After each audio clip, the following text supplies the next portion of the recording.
Welcome to our channel TPN Telugu Prabha. నేను మీ journalist Yagnamurthy. Peddi cinema చాలా కాలంగా రామ్ చరణ్ అభిమానులందరూ కూడా ఎప్పుడెప్పుడు ఈ సినిమా మన ముందుకు వస్తుందా అని చెప్పి ఎదురు చూస్తున్నటువంటి సినిమా. ఇప్పటికే ఆ సినిమాకి సంబంధించినటువంటి ప్రమోషనల్ కంటెంట్ జనంలోకి ఊహించిన దానికి మించి వెళ్ళింది. ఆ సినిమా మీద అంచనాల్ని అంబరాన్ని అంటేలా చేసింది. రెండు పాటలు వచ్చాయి, మనకు తెలుసు. ఏఆర్ రెహమాన్ మ్యూజిక్ అందించినటువంటి ఆ పాటలు, చికిరి చికిరి సాంగ్ కానీ, అలాగే రైరా రారా కానీ, ఈ పాటలు ఎంతగా జనాల్లోకి వెళ్ళాయో మనందరికీ తెలుసు. అలాగే గ్లిమ్స్ ఒకటి, ఆయన పహిల్వాన్ లాగా కనిపిస్తూ కుస్తీ పట్లు పడుతూ వచ్చినటువంటి ఆ గ్లిమ్స్ ఏదైతే ఉందో, అందులో ఆయన లుక్స్ కానివ్వండి, అలాగే ఆయన బాడీ లాంగ్వేజ్ కానివ్వండి, ఆయన గద పట్టుకుంటే హనుమంతుడే ఆయనలో అంటే ఆయన ఆవాహించాడేమో అన్నంతగా, అంత గొప్పగా అందులో చూపించినటువంటి విధానం డైరెక్టర్ అందరూ కూడా మెస్మరైజ్ అవటమే కాకుండా రామ్ చరణ్ ఆ పాత్రలో పరకాయ ప్రవేశం చేసినటువంటి విధానాన్ని అందరూ కూడా ప్రశంసించారు. సో అలా ఒక ప్రమోషనల్ కంటెంట్ మాత్రం ఆ సినిమా మీద విపరీతమైనటువంటి బజ్ క్రియేట్ చేసింది. పెద్ది రూపంలో రామ్ చరణ్ ని ఎవరూ ఊహించినంత బిగ్గుగా మన ముందుకి బుచ్చిబాబు సానా ప్రజెంట్ చేయబోతున్నాడు అనేటువంటి నమ్మకాన్ని కలిగించింది. అందు గురించే పాన్ ఇండియా లెవెల్లో ఆ సినిమా మీద విపరీతమైనటువంటి అంచనాలు ఏర్పడ్డాయి. ఈవెన్ నార్త్ ఇండియా డిస్ట్రిబ్యూటర్స్ కానివ్వండి, ఎగ్జిబిటర్స్ కానివ్వండి, పెద్ద మీద వాళ్ళు చాలా పెద్ద మొత్తంలో పెట్టుబడులు పెడుతున్నారు అని చెప్పేసి మనకు సమాచారం అందుతుంది. సో ఇంత చేసి ఆ సినిమా ఏప్రిల్ 30వ తేదీ మన ముందుకు రావాలి. కానీ ప్రస్తుతం ఆ పరిస్థితులు ఏమాత్రం కనిపించట్లేదు. ఆ మధ్య రాకాస అనేటువంటి సినిమా యూనిట్ తోటి రామ్ చరణ్ మాట్లాడినటువంటి వీడియో ఎంత వైరల్ అయిందో మనం చూసాం. బయట ఆ సినిమా రాదు, ఇప్పుడు రాదు, అనుకున్న టైంకి రాదు అన్నట్లుగా ఆలస్యం అవుతుంది అన్నట్టు చెప్పుకుంటున్నారు. కాదు, పెద్ది ఆలస్యం కాదని చెప్పేసి మీరు ప్రమోట్ చేయండి, ప్రచారం చేయండి అని చెప్పేసి రామ్ చరణ్ వాళ్ళతో అంటున్నటువంటి ఆ మాటల వీడియో ఎంతగా వైరల్ అయిందో మనం చూసాం.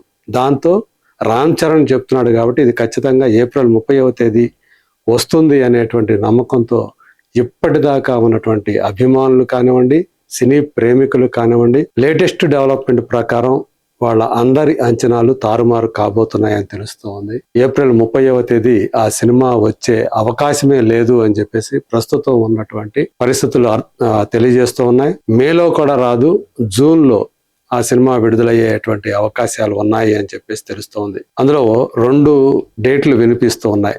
ఒకటి టాక్సిక్ డేట్, అంటే టాక్సిక్ రిలీజ్ డేట్ ఏదైతే ఉందో జూన్ 4వ తేదీ. సో ఆ డేట్ ఒకవేళ టాక్సిక్ గనక జూన్ 4వ తేదీ నుంచి పోస్ట్పోన్ అయితే జూన్ 4వ తేదీనే రావాలి అని చెప్పేసి పెద్ది ప్లాన్ చేసుకుంటున్నట్టుగా సమాచారం అందుతుంది. లేదు టాక్సిక్ జూన్ 4వ తేదీనే వస్తుంది అనుకుంటే మాత్రం, అంటే ఖచ్చితంగా వస్తుంది అని తెలిస్తే మాత్రం జూన్ 25వ తేదీ విడుదలకు పెద్ద సన్నాహాలు చేసుకుంటుంది అని చెప్పేసి ఇప్పుడు లేటెస్ట్ డెవలప్మెంట్ అని చెప్పేసి ఇండస్ట్రీలో వినిపిస్తూ ఉంది. ఎందుకని ఈ సినిమా డిలే అవుతుందంటే, టాకీ పార్ట్ అయితే ఆల్రెడీ పూర్తయిపోయింది. ఒక పాట చిత్రీకరించాల్సి ఉంది, ఒక ఐటమ్ నంబర్ చిత్రీకరించాల్సి ఉంది. ఇప్పటి వరకు కూడా ఆ ఐటమ్ నంబర్లో ఎవరు యాక్ట్ చేస్తారు, ఒక పేరు పొందినటువంటి హీరోయిన్ని ఆ పాటలోకి తీసుకోవాలని చెప్పేసి మేకర్స్ ప్లాన్ చేస్తూ ఉన్నారు. ఇదివరకైతే మృణాల్ ఠాకూర్ పేరు వినిపించింది, మరి ఇప్పుడు ఆమె కాకుండా వేరే వేరే కొన్ని పేర్లు వినిపిస్తూ ఉన్నాయి. సో మరి ఎవరు ఫైనల్ అవుతారు అనే దాన్ని బట్టి ఆ పాట షెడ్యూల్ ప్లాన్ చేస్తారు, షూటింగ్ షెడ్యూల్.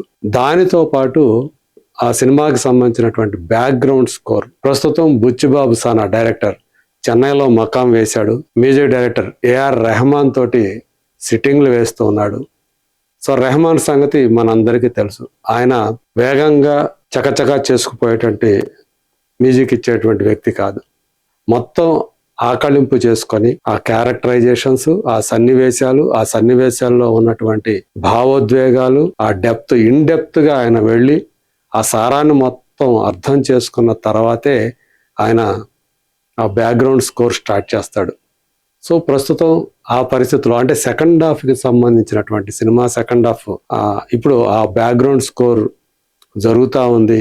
అక్కడ అది ఎప్పటికవుతుంది అనేది ఎవరికీ తెలియదు.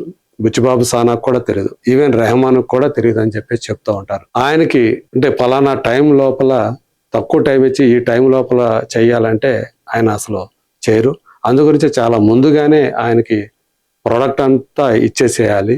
సో దాన్ని బట్టి ఎక్కువ ఆ టైం కనుక ఉంటే ఆయన సావధానంగా, సావకాశంగా ఆయన ఆ బ్యాక్గ్రౌండ్ స్కోర్ ఇస్తూ ఉంటారు. సో పాటలకైతే ఆల్రెడీ అన్నీ అయిపోయినాయి కాబట్టి ఏదైతే ఇప్పుడు ఐటమ్ సాంగ్ ఉందో దానికి సంబంధించినటువంటి ట్యూన్స్ కూడా అయిపోయాయి. పాట చిత్రీకరించడమే తరువాయి. బ్యాక్గ్రౌండ్ స్కోర్ మాత్రమే ఆ సినిమాకి మ్యూజికల్గా మిగిలి ఉంది. కాబట్టి ఏఆర్ రెహమాన్ ఎప్పుడు తన పని పూర్తి చేస్తే అప్పుడు ఆ సినిమా విడుదల తేదీని పక్కాగా అనౌన్స్ చేస్తారు అని చెప్పేసి మనకి ఆ యూనిట్ వర్గాల నుంచి అందుతున్నటువంటి సమాచారం. సో అందుగురించే ఇప్పుడు ఏప్రిల్ 30వ తేదీ పెద్ది రావట్లేదు అనేది దాదాపు రూఢి అయిపోయింది అని చెప్పేసి మనకి ఇన్సైడ్ సోర్సెస్ తెలియజేస్తూ ఉన్నాయి. సో ఇది కొంచెం రామ్ చరణ్ అభిమానులకి కాస్త నిరాశ కలిగించేటువంటి విషయమే. ఎందుకంటే ఇప్పటికే ఆ సినిమా ఎప్పుడెప్పుడు వస్తుందా అని చెప్పి మేము ఎదురు చూస్తూ ఉన్నాం, 30వ తేదీ ఎప్పుడు వస్తుందని. అలాంటిది మళ్ళీ పోస్ట్ పోన్ అయితే మళ్ళీ ఇంకా ఎక్కువ కాలం ఆ సినిమా కోసం వెయిట్ చేయాలంటే మా వల్ల కావద్దు అని చెప్పేసి వాళ్ళు అంత ఈగర్నెస్తో ఆ సినిమా కోసం వెయిట్ చేస్తూ ఉన్నారు.